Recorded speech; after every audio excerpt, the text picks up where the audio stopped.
Hello दोस्तों, आप सभी का स्टडी विद खुशी चैनल में हार्दिक स्वागत है। तो आशा करती हूँ कि जो मैं आज आपको राजनीतिक शास्त्र का पहला चैप्टर पढ़ाने जा रही हूँ, जो हमारी फर्स्ट बुक है कक्षा 12वीं की समकालीन विश्व राजनीतिक की, उसका मैं पहला चैप्टर पढ़ाऊँगी, शीतयुद्ध का दौर। शीतयुद्ध का दौर में से भी जो चैप्टर है उसमें से भी एक इम्पॉर्टेंट टॉपिक पढ़ाने जा रही हूँ, क्यूबा मिसाइल का संकट, जो कि बहुत इम्पॉर्टेंट है। CBSE board, Bihar board, another board में पूछा जाता है। या तो 3 नंबर में पूछा जाए या तो 5 नंबर में पूछा जाए, लेकिन पूछा जाता है। ठीक है, तो मैं आपको वो पढ़ाने जा रही हूँ। तो मैं पढ़ाने से पहले चैप्टर को छोटा सा इंट्रोडक्शन देना चाहती हूँ कि शीतयुद्ध का दौर था क्या। चैप्टर का नाम रखा गया है, किसी आधार पे तो रखा गया होगा ना। मैं आपको ये बताना चाहती हूँ, तो मैं आपको ये समझा देती हूँ आपको।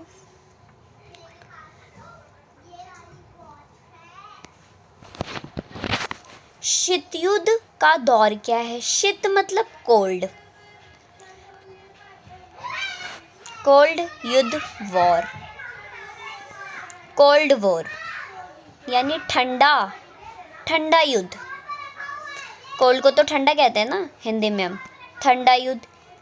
और दौर मतलब जो अभी चल रहा हो, जो चल रहा हो, अभी का नहीं बोल रही। जैसे मैं अभी पढ़ा रही हूँ तो मैंने बोला जो चल रहा हो, कुछ भी। जैसे लाइक एग्जाम्पल हम कहते नहीं है, अभी देखो आपके सामने एक बड़ी महामारी गई है, कोरोना का दौर चल रहा था, 2-3 साल तक चला, 2019 में शुरू था ना, तो हम बोल सकते हैं ना कोरोना का दौर। वैसे ही क्या चल रहा था उस टाइम? शीतयुद्ध का दौर। जैसे अभी सीबीएसई बोर्ड के एग्ज़ाम चल रहे हैं, एग्ज़ाम का दौर चल रहा है, बोल सकते हैं अभी चल रहा है। वैसे ही उस टाइम क्या चल रहा था? शीतयुद्ध का दौर। अब शीतयुद्ध का दौर किन 2 देशों के बीच में चल रहा था, ये भी बता देती हूँ।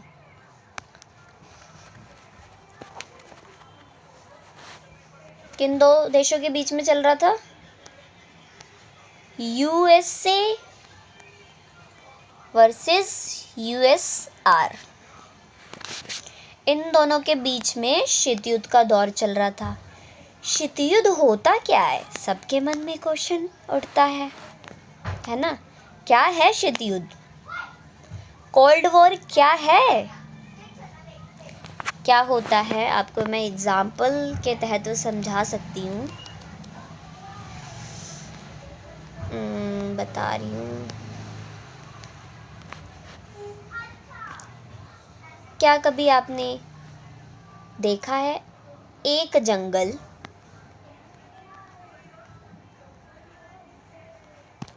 2 राजा? एक जंगल के कभी 2 राजा होते हैं? 2 शेर राजा बन सकते हैं? नहीं बन सकते। दोनों शेरों में लड़ाई होगी या नहीं लड़ाई होगी? खुद सोचो कि मैं राजा तो मैं राजा, होगी। अब दोनों में युद्ध होगा, जो जीतेगा वो राजा। होता है या नहीं होता? सामान्य सी बात है। अगर क्लास में भी जिस बच्चों के ज़्यादा मार्क्स होते हैं वो फर्स्ट आता है, ऐसा तो नहीं है सभी बच्चों को फर्स्ट कर देते हैं। पास होते हैं, कुछ फेल भी होते हैं, सबकी अपनी अलग अलग मेहनत है। खैर यहाँ पे मेहनत को तो नहीं देख रहे हैं। क्या हुआ था, जो हमारा जो दूसरा विश्व युद्ध ख़त्म हुआ था, पता है आपको कब ख़त्म हुआ था? कोई नहीं, मैं बताती हूँ। 1939 से लेकर 1945 तक हमारा जो चला था, क्या चला था? दूसरा विश्व युद्ध चला था और 45 में ख़त्म हो गया था। जब ख़त्म हो गया, 2 महाशक्तियाँ उभर के बैठ गई। कौन सी? यूएसए और यूएसएसआर। अब दुनिया पे किसका वर्चस्व रहेगा? यूएसए सोचता था मैं, यूएसएसआर सोचता था मैं। दोनों में क्या हो गया? तनाव, मनमुटाव अंदर से ही, मन में पैदा हो गए। ठीक है, टेंशन, स्ट्रेस जिसको इंग्लिश में कहते हैं, क्या है? दोनों में है। दोनों में क्या है कि भाई मैं इससे लड़ाई करूँगा, ये सोचता है भाई मैं भी तेरे से लड़ाई करूँगा, लेकिन मुंह पे नहीं बोला भाई मेरी और तेरी लड़ाई होगी। मुंह पे क्या? भाईचारा। अरे वो नहीं देखा आपने, पार्टीज होती है, दोनों पार्टी एक दूसरे से जलती है, लेकिन मुंह पे नहीं, मुंह पे भाई राम राम जी, उधर से भी भाई राम राम जी हाथ मिलाते हैं। और लड़ कौन लेती है? जो उसके सपोर्ट में होता है, जो सेकंड पर्सन के सपोर्ट में होएगा और जो फर्स्ट पर्सन के सपोर्ट में होएगा, आपस में जनता ही लड़ लेगी, लेकिन मेन दो व्यक्ति नहीं लड़ेंगे। वैसे ही क्या होता है इनमें, होता है शीत युद्ध में भी, कि क्या होता है कि दोनों में मनमुटाव तो चल ही रहे होते हैं। किसमें? यूएसए में और यूएसएसआर में बहुत मनमुटाव चल रहा होता है, बहुत हद से ज़्यादा, लेकिन खुलेआम नहीं हुए। उससे पहले ही क्या होता है, जो यूएसए होता है, जो हमारा सोवियत संघ होता है, वो उसका विघटन हो जाता है। विघटन हो गया, विघटन हो गया, यानी ये टूट गया भाई, टूट गया। अब जब यही टूट जाएगा तो दोनों महाशक्तियों में लड़ाई ही नहीं होगी। शेर ये हो गया, ऐसे ही शेर का एग्जाम्पल दिया था कि एक शेर जंगल से छोड़ के भाग गया भाई, किसी शिकारी ने उसे गोली चला दी, तो एक ही शेर बचेगा ना, तो भाई यूएसए ही बन गया, एक ही महाशक्ति बढ़ेगी ना। तो उसी को कहते हैं, शीत युद्ध कहते हैं कि दोनों के बीच में तनाव तो चला, लेकिन युद्ध नहीं हुआ। भाई मेरे में तनाव है बहुत ज़्यादा, भाई मैं इससे लड़ूंगी, लेकिन लड़ाई नहीं हुई मेरी, उससे पहले ही मैं टूट गई। उसी दौर को जो 1945 से लेकर 1951 तक चला, उसी को कहते हैं शीत युद्ध का दौर। पहला वॉर हुआ, दूसरा हुआ, तीसरा शीत युद्ध हो गया। लड़ाई का पूरा था, परमाणु बम से लेकर सब कुछ बना रहे थे दोनों अपनी महाशक्तियाँ, लेकिन लड़ाई नहीं हुई, खुलेआम आगे लड़ाई नहीं हुई हमारी। जनताएं आपस में लड़ ली दोनों महाशक्तियाँ की, लेकिन दोनों नहीं लड़े आपस में। उससे पहले ही क्या हुआ, जो यूएसएसआर था, सोवियत संघ टूट गया, अब एक ही महाशक्ति रह गई। उसी को कहते हैं हम शीत युद्ध का दौर, जो चल रहा था, जो 1945 से लेकर 1951 तक का जो टाइम पीरियड चला है, उसी को कहते हैं हम शीत युद्ध का दौर। तो मैं आशा करती हूँ कि आपको ये समझ में आया होगा कि शीत युद्ध का दौर था क्या, इस चैप्टर का नाम किस बेस पे रखा गया। तो आगे बढ़ते हैं। इसी का एक मैं महत्वपूर्ण टॉपिक समझाने जा रही हूँ, बहुत ज़्यादा इम्पोर्टेंट है। क्यूबा का मिसाइल संकट था क्या? क्यूबा का मिसाइल संकट, क्यूबा का मिसाइल संकट, पहले ही मैंने हेडिंग दे रखी है। क्यूबा एक छोटा सा द्वीपीय देश है। क्यूबा क्या है? एक छोटा सा द्वीपीय देश है, जो कि अमेरिका के तट के पास से लगा हुआ है। यह नज़दीक तो अमेरिका के है, लेकिन क्यूबा का जुड़ाव किससे था? सोवियत संघ की। बात क्या हो गई?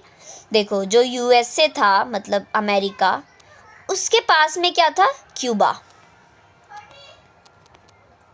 लेकिन इसका जुड़ाव किससे था? यूएसएसआर से। ठीक है, इतना समझ में आया होगा। सोवियत संघ उससे वित्तीय सहायता देता था, पैसों की सहायता देता था। किसको? भाई तेरे को पैसे की कमी हो तो मेरे से मांग लियो। किसको देता था? क्यूबा को। कौन देता था? सोवियत संघ। अमेरिका के नेता फिदेल कास्त्रो थे। अब जो उस टाइम अमेरिका के नेता थे, कौन थे? Fidel Castro. सोवियत संघ के नेता कौन थे? निकिता क्रुश्चेव ने क्यूबा को रूस के सैनिक अड्डे के रूप में बदलने का फैसला किया। जो उस वक्त सोवियत संघ के नेता थे, निकिता क्रुश्चेव, उसने क्या सोचा कि क्यूबा को मैं क्या कर दूं, एक सैनिक अड्डे के रूप में बदल दूं। और उसने बदल भी दिया। पहले तो फैसला किया और बाद में ये पूरा भी कर दिया। 1962 में उन्होंने, किन्होंने? निकिता क्रुश्चेव ने क्यूबा को रूस के सैनिक अड्डे के रूप में बदल दिया। 1962 में क्रुश्चेव ने क्यूबा में परमाणु मिसाइलें तैनात कर दी। क्या कर दिया? पहले उसने फैसला किया, फिर उसने 1962 में कर भी दिया, अड्डा भी बना दिया। फिर 1962 में ही क्या किया? किसने? निकिता क्रुश्चेव ने क्यूबा को परमाणु मिसाइलें से तैनात कर दिया। बहुत सारा जो परमाणु मिसाइलें थे उससे तैनात कर दिया। किसको? क्यूबा को। इन हथियारों की तैनाती से पहली बार अमेरिका नज़दीक निशाने की सीमा में लगा। एक बात बताओ, यूएसए था, यूएसए के पास में लगता था क्यूबा। अब एक और क्यूबा को किसने बना लिया? सोवियत संघ ने सैनिक अड्डा बना लिया, परमाणु मिसाइलें भी तैनात कर दी। क्या हुआ? पहली बार कहते हैं ना, हाय कि मतलब पहली बार कहते नहीं भाई, मैं तो फर्स्ट आई हूँ, वैसी क्या पहली बार जो यूएसए था वो किसके भाई, मतलब कहते नहीं है हाय भाई मेरी जान खतरे में है, वैसे किसकी? यूएसए की थी। कहाँ पे थी मैं, भूल गई, खुद ही देख रहे हो। हाँ ये रहा। इन हथियारों की तैनाती से पहली बार अमेरिका नज़दीकी निशाने में आ गया। किसके? सोवियत संघ ने भाई सैनिक अड्डा बना लिया। कभी भी इसके चारों ओर मतलब सैनिक अड्डा था तो सैनिकों को भेजकर तैनात कर सकता था, कभी भी हमला कर सकता था। भाई उसको डर हो गया। किसको? यूएसए को। अब डर तो फैलेगा ही ना। हथियारों की इस तैनाती के बाद सोवियत संघ पहले की तुलना में अब अमेरिका के मुख्य भूभाग के लगभग दुगने ठिकानों या शहरों तक हमला कर सकता था। अब जब उसने तैनात तो कर दिया, अब क्या हुआ कि जो सोवियत संघ था पहली बार, जो मतलब कहते नहीं है शहर वगैरह, जो बड़े बड़े शहर होते हैं, जो उसका मुख्य भूभाग था ना, दुगने ठिकानों या शहरों पर हमला कर सकता था। ऐसा हुआ। ठीक है, आगे बढ़ते हैं। समझ में आया होगा आशा करती हूँ। अगर आपको समझ में आ ही रहा होगा तो लाइक कमेंट सब्सक्राइब भी कर ही देना, ठीक है। और नहीं आया होगा तो या तो कमेंट करना, नहीं तो वीडियो एक बार दोबारा देख के आप बता सकते हो कि मुझे समझ में आया या नहीं आया। आगे बढ़ते हैं। अमेरिका को इसकी खबर 3 हफ्ते बाद लगी। अमेरिका ने अपनी जंगी भेड़ों को खड़ा कर दिया। अब जब अमेरिका को पता लगेगा भाई मैं खतरे में हूँ, बौखला गया यूएसए। कौन बौखला गया? यूएसए, अमेरिका, कि भाई अब क्या होगा। क्या किया अमेरिका ने? अपने जंगी भेड़ों को खड़ा कर दिया, ठीक है। क्यूबा की तरफ ले जाने वाले जहाज़ों को रोक दिया। जो जहाज़ आ रहे थे उसको भाई रोक दिया कि नहीं आना, क्यूबा में नहीं आना। इन दोनों के बीच ऐसा लगा कि युद्ध होकर रहेगा, लेकिन युद्ध नहीं हुआ। क्या हुआ? दोनों की स्थिति ऐसे बन गई थी, सोवियत संघ की और अमेरिका की, दोनों के बीच में अब तो युद्ध हो ही जाएगा, लेकिन क्या हुआ? नहीं हुआ। इसे ही क्या कहते हैं? क्यूबा मिसाइल संकट। कि युद्ध होने की स्थिति तो पूरी बन गई थी लेकिन युद्ध नहीं हुआ, इसे ही क्यूबा संकट कहा जाता है। क्यूबा को ही शीत युद्ध का चरम बिंदु कहा गया। कहते नहीं शुरुआत, यहीं से दोनों के मन में जो मुटाव था, तनाव था एक दूसरे को लेके, जितने भी होते नहीं है कि भाई नहीं मैं तो करूँगा, लड़ाई के लिए होता नहीं है क्या रीज़न बनते हैं अपने मन में, वैसे ही दोनों के मनमुटाव ही चालू होने लगा। तो इसी को कहा जाता है क्यूबा मिसाइल संकट। क्यूबा को ही शीत युद्ध का चरम बिंदु भी कहा गया। आशा करती हूँ ये आपको वीडियो पसंद आई होगी। अगर आपको पसंद आई होगी तो आप लाइक कमेंट सब्सक्राइब करो। और मैंने आपको पहले बता दिया अगर आपको कुछ समझ में नहीं आ रहा होगा तो, और थोड़ा मुझे सपोर्ट करो, क्योंकि मेरा मतलब वीडियो बनाने का बहुत ज़्यादा दिल करता है। अगर आप सपोर्ट करोगे, मैं आप देखूँगी सब्सक्राइबर वगैरह चाहे व्यूज़ वगैरह, तो मेरा मन और ज़्यादा करेगा वीडियो